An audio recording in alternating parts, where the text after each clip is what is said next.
میں اسکول سے واپس لوٹا ہی تھا جب اپنے ابا کی خوشی سے چہکتے چہرے کو دیکھ کر حیران ہوا تھا۔ میرے والد مجھے دیکھ کر کہنے لگے، تیری قسمت کھل گئی ہے فاروق، میرے کینیڈا والے دوست نے اپنی بیٹی کے لیے تمہیں پسند کیا ہے، کل تیرا اس لڑکی سے فون پر نکاح ہے۔ مجھے یہ سن کر بڑی حیرت ہوئی تھی۔ مجھ سے بڑے میرے 4 بھائی اور تھے، میں تو سب سے چھوٹا تھا اور ابھی صرف 15 برس کا تھا۔ ہم لوگوں نے غربت میں آنکھ کھولی تھی۔ بس میرے بابا کی خوش نصیبی یہ تھی کہ اس کی کوئی بیٹی نہ تھی جسے بیانے کے لیے انہیں جہیز کا انتظام کرنا پڑتا۔ میرے والد ایک نمبر کے کنجوس انسان تھے اور لالچی بھی بہت تھے۔ میرے چاروں بڑے بھائی جمعہ اور منگل بازار میں 50 کی سیل لگا کر چیزیں بیچا کرتے تھے۔ ہمارے گھر کے گزر اوقات ان سے ہو رہی تھی، لیکن یہ بہت ہی معمولی سا کام تھا۔ لیکن مجھے حیرت اپنے والد کی بات سن کر ہوئی تھی۔ جب بڑے بھائی کی شادی کا معاملہ آیا تو میرے والد نے کہا کہ میں اپنے بیٹوں کی شادی امیر لڑکیوں سے کروں گا۔ ہم لوگ بہت ہی غریب قسم کے لوگ تھے۔ 3 کمروں کا ہمارا چھوٹا سا گھر تھا، مشکل سے ہی اپنا گزارا کر رہے تھے، پھر کوئی امیر لڑکی ہم سے کس بنیاد پر شادی کر سکتی تھی؟ ابا کی بے تکی سی بات پر اماں اور بڑے بھائی نے بھی تعجب کا اظہار کیا تھا۔ اماں کہنے لگیں کہ یہ کیسے ممکن ہے کہ کوئی امیر زادی ہمارے اس غریب خانے میں آ کر گزارا کرے۔ میرے ابا ہنسنے لگے، کہنے لگے کہ وہ کیوں یہاں آئے گی، ہم اس کے بنگلے میں جائیں گے۔ ابا کی بات مجھے بالکل بے وقوفانہ لگی تھی۔ اماں سے کہنے لگے کہ میری جوانی کا دوست تھا، وہ کینیڈا میں کسی سیٹ کی ڈرائیوری کرتا ہے۔ کل میری اس سے بات ہوئی تھی فون پر تو کہنے لگا کہ میرے سیٹ کی بیٹی ہے، وہ پاکستان کے کسی لڑکے سے اس کی شادی کرنا چاہتا ہے، لیکن اسے لڑکا کم عمر خوبصورت چاہیے۔ میں نے تو سب لڑکوں کی تصویریں انہیں بھیجی ہے، اب وہ جس لڑکے کو پسند کر لیں، میں فون پر اس کا نکاح اس لڑکی سے کروا دوں گا۔ ہمارے بھاگ بھی کھل جائیں گے اگر انہیں میرے ان نکموں بیٹوں میں سے کوئی پسند آ گیا تو۔ جیسے ہی میرا بیٹا اس لڑکی سے نکاح کرے گا وہ اسے کینیڈا بلا لے گی۔ بیٹے کینیڈا کے لیے جاتے ہی میں بھی وہیں پہنچ جاؤں گا۔ ہم نے ابا کی بات کو زیادہ سنجیدہ نہیں لیا تھا۔ بھلا کوئی کینیڈا کی خوبصورت سی لڑکی جس کے پاس گرین کارڈ ہو کسی معمولی سے پاکستانی غریب لڑکے سے شادی کیوں کرے گی؟ ہم سب بھائی ابا کی بات پر تمسخرانہ مسکرائے تھے، لیکن یہ نہیں معلوم تھا کہ ابا کی بات سچ نکلے گی۔ سارے بھائی معمولی شکل و صورت کے مالک تھے، ان کی رنگت بھی سانولی تھی۔ نہ جانے میں کس پر چلا گیا تھا کہ بالکل پٹھان لگتا تھا۔ میں نہیں جانتا تھا کہ ہم 5 بھائیوں میں سے میری قسمت کا ستارہ چمک اٹھے گا، وہ بھی صرف 15 سال کی عمر میں۔ جب اسکول سے آتے ہی میں نے یہ بات سنی کہ میں اس سیٹ کو پسند آ گیا ہوں تو مجھے حیرت کا جھٹکا لگا تھا۔ میں نے کہا، ابا، میں تو ابھی 18 سال کا بھی نہیں ہوا، میرے نکاح کی کیا اہمیت ہو سکتی ہے؟ میرا ویزا کیسے لگ سکتا ہے؟ میرے والد نے کہا کہ وہ تو مجھ پر چھوڑ دے، ہم تجھے 18 سال کا ظاہر کر کے تیرا ویزا بنوا لیں گے۔ یہ پاکستان ہے، 4 ہرے نوٹ دکھاؤ تو سارے کام ہو جاتے ہیں۔ پھر ایسا ہی ہوا تھا۔ ابا نے میری عمر 18 سال بتا کر میرا شناختی کارڈ بنوا لیا تھا۔ فون پر ہی میرا نکاح روزی نامی لڑکی سے کر دیا گیا۔ 1 ماہ لگا تھا اس ساری کارروائی میں۔ میری کینیڈا کی ٹکٹ آ چکی تھی۔ میں نے آج تک کبھی ٹرین کا سفر تک نہ کیا تھا، لیکن اب جہاز کا کر رہا تھا۔ مجھے اپنا آپ بڑا خوش نصیب لگ رہا تھا۔ کینیڈا پہنچ کر مجھے ایک ڈرائیور لینے آیا تھا جو ابا کا دوست تھا۔ میں قد کاٹ کا اونچا لمبا تھا، پھر صحت بھی اچھی تھی اور پٹھانوں جیسی رنگت بھی پائی تھی، اس لیے اپنی عمر سے 2-4 سال بڑا ہی لگتا تھا۔ میں نے ابا کے اس ڈرائیور دوست کو دیکھ رکھا تھا، اس لیے اس کے ساتھ اس کی گاڑی میں بیٹھ گیا۔ پورے راستے اونچی اونچی بلڈنگ اور صاف شفاف سڑکیں اور حسین نظارے دیکھ کر میری آنکھیں تو حیرت سے پھٹی کی پھٹی رہ گئی تھیں، لیکن یہ نہیں معلوم تھا کہ اس آزاد ماحول میں ایک قیدی بن کر لایا گیا ہوں۔ وہ گاڑی ایک خوبصورت بنگلے کے سامنے رکی تھی۔ مجھے لگا میں کوئی حسین خواب دیکھ رہا ہوں، کیونکہ اتنا حسین تو شاید خواب ہی ہو سکتا تھا۔ وہ بہت خوبصورت سا بنگلہ تھا جہاں وہ گاڑی اندر داخل ہوئی تھی۔ لان خوبصورت اور رنگ برنگے پھول پودوں سے مزین کیا گیا تھا۔ پورچ میں 2 گاڑیاں اور کھڑی تھیں۔ مجھے اپنی خوش قسمتی پر یقین نہیں آ رہا تھا۔ میں اسی ڈرائیور کے ساتھ اس بنگلے کے اندر داخل ہوا تھا۔ بہت بڑا سا لاؤنج تھا اور قیمتی فرنیچر سے آراستہ بھی تھا۔ میں حیرت سے آنکھیں پھاڑے ایک ایک چیز کو دیکھ رہا تھا۔ جب اس ڈرائیور نے ایک انگریز ملازمہ سے کہا، میڈم سے کہیں کہ وہ لڑکا پہنچ گیا ہے، وہ اسپات میں سر ہلاتی ہوئی اوپر کا زینہ چڑھ گئی۔ اب تک میں نے اس لڑکی کے بارے میں نہیں سوچا تھا جس سے نکاح کے ایجاب و قبول کرتے ہی میں فقیر سے رئیس بن گیا تھا۔ پورے راستے جیسے حسین حسین لڑکیوں کے چہرے میں نے دیکھے تھے، میں بھی ایسا ہی تصور باندھے ہوئے وہاں پہنچا تھا کہ کوئی 17-18 سالہ نوجوان سی حسین لڑکی ہوگی۔ پھر سیڑھیوں پر باتوں کی سرگوشیوں کی آواز سن کر میری سوچوں کا تسلسل ٹوٹا تھا۔ ایک 40 سالہ سیاہ فام موٹی سی عورت رات کا آرام دہ لباس پہنے وہاں سے سیڑھیاں اتر رہی تھی۔ اسے دیکھ کر تو میں نے اپنی نظریں بدل لی تھیں۔ وہ عورت بڑے بے ڈھنگے سے وجود کی مالک تھی، موٹی اور کالی کلوٹی، بالکل سیاہ۔ اس پر اس کی موٹے اور بھدے سے نین نقش چھوٹی چھوٹی آنکھیں دیکھ کر میں نے ناگواری سے اپنا رخ بدلا تھا، لیکن اس کی آن بان دیکھ کر لگ رہا تھا یہاں کی مالکن ہے۔ گوری سفید انگریز ملازمہ لڑکیاں اس کے آگے پیچھے تھیں۔ وہ اپنا بھاری وجود لیے نیچے اتر رہی تھی۔ ایک بار میرے دل میں یہ خیال گزرا کہ کہیں وہ لڑکی اس عورت کی بیٹی تو نہیں جس سے میرا نکاح ہوا ہے۔ اس سوچ نے تو میرا دل نے سینے کے اندر ادھم سا مچا دیا تھا۔ میں جس قدر خوبصورت تھا، خواہش تو میری بھی یہی تھی کہ وہ لڑکی بھی خوبصورت ہی ہو جس سے میرا نکاح کیا گیا ہے۔ میں ابھی اسی شش و پنج میں مبتلا تھا جب وہ عورت صوفے پر بیٹھ چکی تھی۔ پہلے تو اس نے مجھے سر سے پیر تک بڑے غور سے دیکھا تھا، پھر مسکرانے لگی۔ اپنی زبان میں نہ جانے کیا بولی، میں وہ سمجھ نہیں پایا، لیکن یہ ضرور تھا کہ اس کی ستائشی نظروں سے یہ سمجھ گیا تھا کہ وہ مجھے دیکھ کر خوش ہوئی ہے۔ پھر ٹوٹی پھوٹی سی اردو میں ڈرائیور سے کہنے لگی، تمہیں ہم انعام دے گا، تمہیں خوش کر دیا تمہیں۔ وہ ایسے اردو بول رہی تھی جیسے بڑی مشکل زبان ہو۔ ڈرائیور اس کی بات پر بے حد خوش ہوا تھا۔ اس کے بعد اس نے اپنی انگریز ملازمہ سے مجھے دیکھ کر اسے کچھ اشارے کرتے ہوئے کہا، جسے سنتے ہی وہ لڑکی میرے پاس آ گئی اور بڑی صاف اردو میں بولی، چلو میرے ساتھ، میں تمہیں تمہارا کمرہ دکھا دوں۔ میں اتنا لمبا اور طویل سفر کر کے آیا تھا، اس لیے لڑکی کے ساتھ چلا گیا۔ وہ مجھے ایک بڑے سے کشادہ کمرے میں لے گئی، وہ بھی بے حد خوبصورتی سے سجایا گیا تھا۔ میں تو اس نرم گداز بیڈ پر جیسے ہی لیٹا نیند کی وادیوں میں کھو گیا تھا، جہاں ہم سارے بھائی ایک ہی کمرے میں چٹائی پر سوتے تھے، اور اب کہاں میں اکیلا اس جہازی بیڈ پر اکیلا سو رہا تھا۔ چھپڑ پھاڑ کر دولت مل جانا میں نے شاید کوئی محاورہ ہی پڑھا تھا، لیکن اب اپنی آنکھوں سے دیکھ رہا تھا۔ میں اپنی بھرپور نیند کر کے شام کو ہی جاگا تھا۔ جب نہا دھو کر باہر آیا تو ملازمین مجھ سے کھانے پینے کا پوچھنے لگے۔ میں ایک غریب باپ کا بیٹا کہاں فرمائشیں کرنے کا عادی تھا۔ جو کچھ ڈائننگ ٹیبل پر موجود تھا میں نے تو وہ بھی پہلی بار دیکھا تھا۔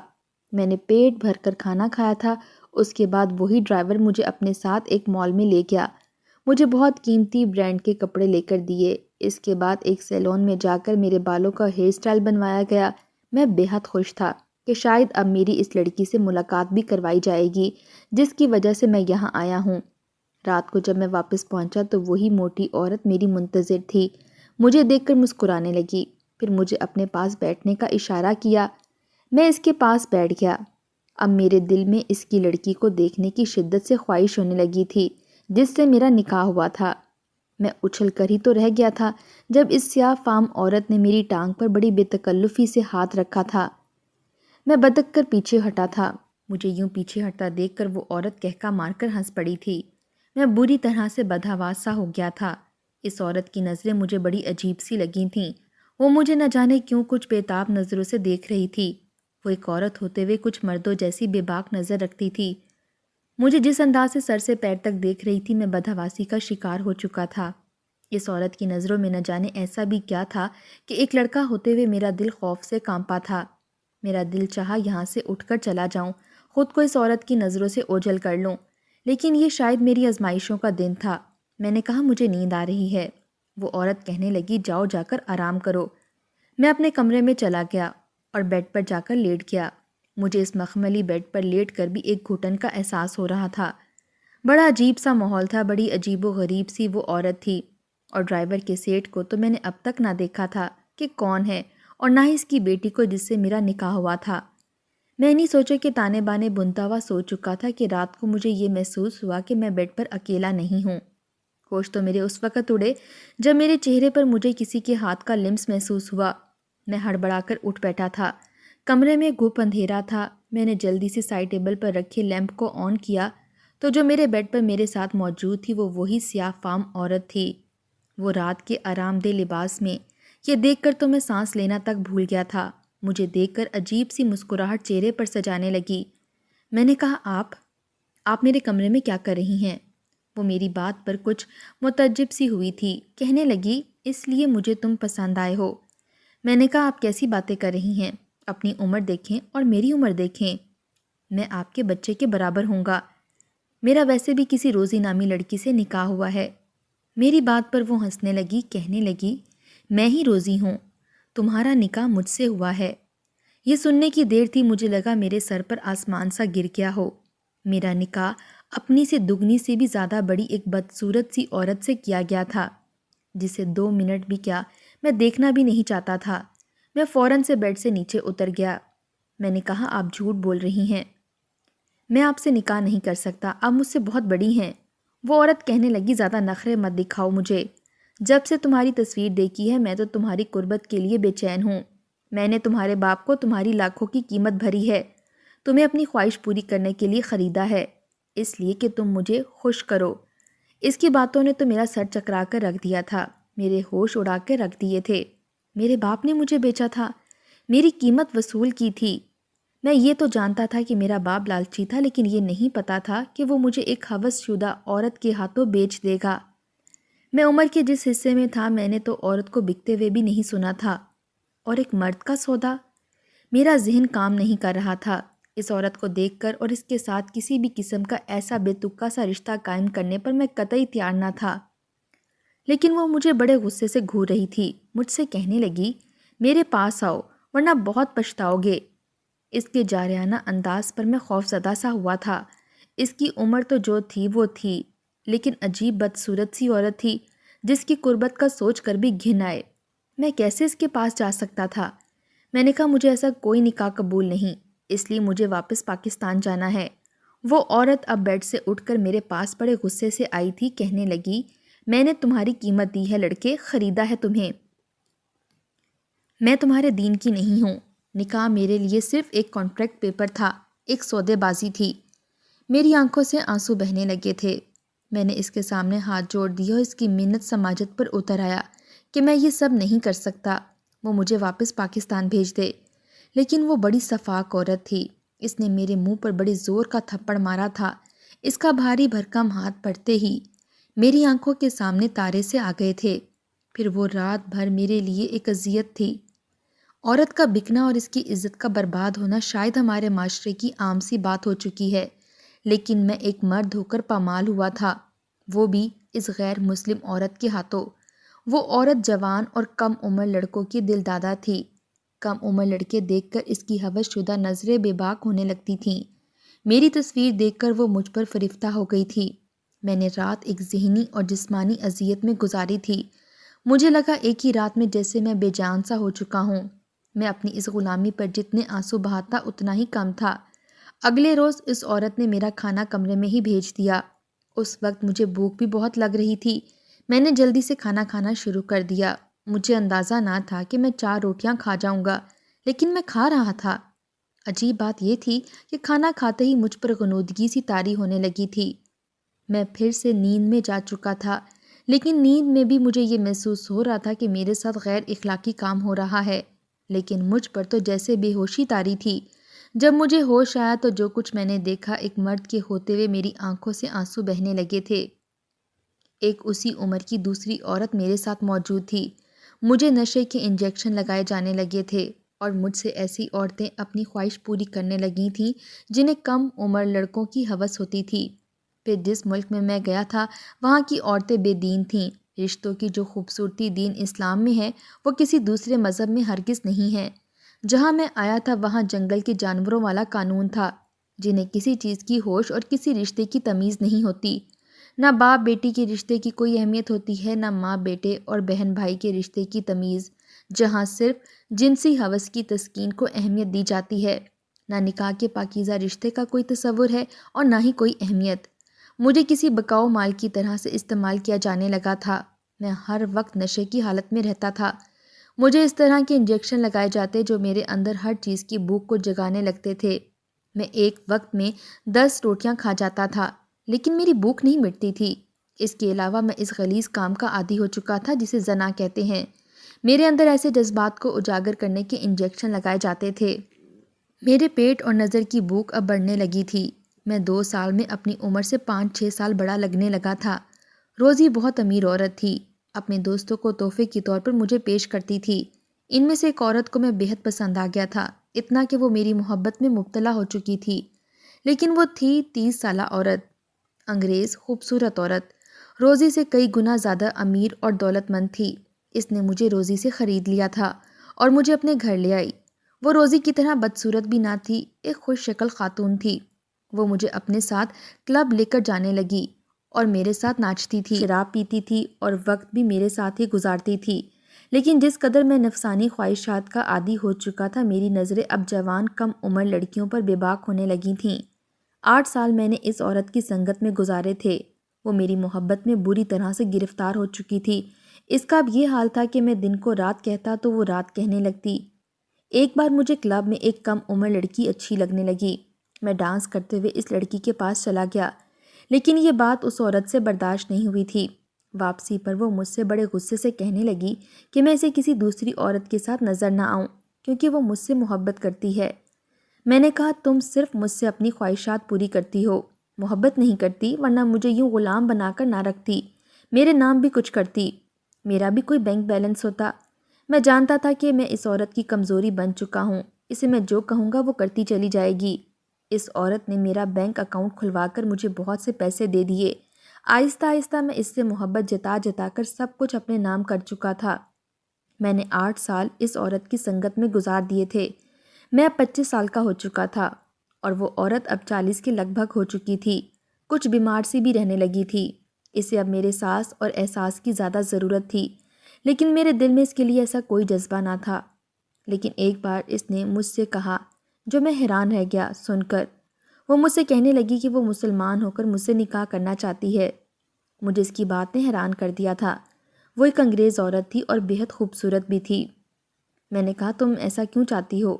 کہنے لگی کیونکہ مجھے اب تمہارے جذبات سے زیادہ احساس کی ضرورت ہے اور ہمارے مذہب میں ایسا کوئی تصور نہیں ہے۔ پھر بتانے لگی کہ اس کی ایک مسلمان دوست ہے جس کا شوہر اس سے بہت محبت کرتا ہے اور اپنی بیوی سے چند سال چھوٹا بھی ہے، لیکن اسے بہت چاہتا ہے۔ اس کی دوست بیمار ہو گئی تو اس کا شوہر اس کی خاطر رو رو کر دعائیں کرتا تھا، اس عورت کا بہت خیال رکھتا تھا۔ جب بھی اس عورت کی طبیعت خراب ہوتی وہ الٹیاں کرنے لگتی، نکاہت کی وجہ سے وہ بستر پر ہی الٹی کر دیتی تھی، تو اس کا شوہر اس کی خدمت کی خاطر اس کے گندے کپڑے بھی دھونے سے گریز نہیں کرتا تھا، اسے ہر طرح سے سنبھالتا تھا۔ وہ کہنے لگی ہمارے ہاں ایسا نہیں ہوتا، ہمارے ہاں صرف جذبات دیکھے جاتے ہیں۔ جب وہ عورت بوڑھی اور بیمار ہو جاتی ہے تو اسے چھوڑ دیا جاتا ہے کیونکہ وہ ایک بیکار چیز سمجھی جاتی ہے۔ عورت کی جتنی عمر زیادہ ہوتی رہتی ہے اس کی قیمت بھی کم ہوتی رہتی ہے، اور اسلام میں عورت کی عمر جتنی زیادہ ہوتی ہے اس کی عزت اور قدر و منزلت بھی بڑھ جاتی ہے۔ پہلے بیٹی بیوی بن کر وہ رشتوں کو بڑے مقدس طریقے سے نبھاتی ہے، اور جب ماں بنتی ہے تو اس کے پاؤں تلے جنت کہہ کر اس کا مقام بڑھا دیا جاتا ہے، اور جب وہ نانی دادی بنتی ہے تو بزرگ سمجھی جاتی ہے، اس کی عزت اور مقام مزید بڑھ جاتا ہے۔ میں تمہارے ساتھ ایسی ہی پاکیزہ زندگی جینا چاہتی ہوں جہاں عورت کو بڑے خوبصورت سے رشتے دیے گئے ہیں۔ میرا ارادہ اسے دھوکہ دینے کا تھا، میں چاہتا اس کی دولت ہتھیا کر اسے چھوڑ دوں، اپنے ساتھ کی جانے والی زیادتی کا بدلہ اس عورت سے لوں گا، اسے بے آسرا کر دوں گا۔ لیکن جو بات اس نے کی وہ میرے دین اسلام کی تھی، اس کی نظر میں میرے دین اسلام کی اہمیت تھی، اس لیے میں نے اسے مسلمان کر کے نکاح کر لیا، اس کا بہت خیال بھی رکھنے لگا۔ زندگی تو میری بھی زناکاری میں گزری تھی، اس لیے اب یہ سوچا تھا کہ جو کچھ میرے ساتھ کیا گیا زبردستی کیا گیا تھا، اور اب اگر مجھے زندگی عزت کے ساتھ گزارنے کا موقع مل رہا ہے تو اسے کیوں گوایا جائے۔